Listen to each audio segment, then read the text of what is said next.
In this video, I'm going to show you how to delete your iCloud storage.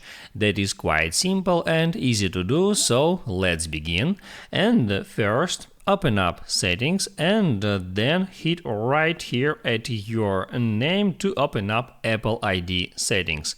There you can find iCloud feature, and now here also you can check how much space available at your iCloud account.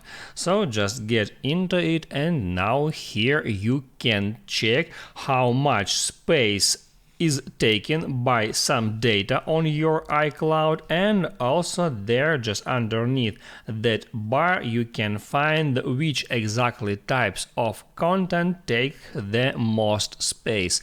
On my device that is backups and docs, maybe on your device it's photos, and let's say you want to free some iCloud space by deleting photos from iCloud, so you can do it easily right here. Just tap at photos. On your device it may be turned on, so just hit right here at this switcher to toggle this feature off.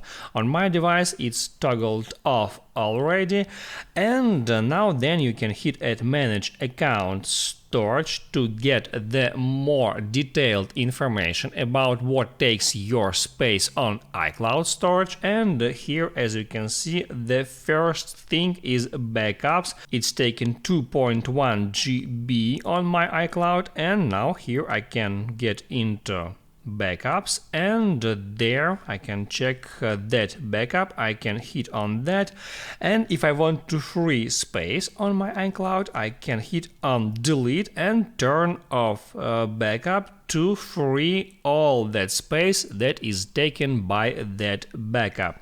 Also here I can clear WhatsApp Messenger backup. It is taken 200 megabytes. Also I can open it up, and then I can hit on delete data to delete it from iCloud.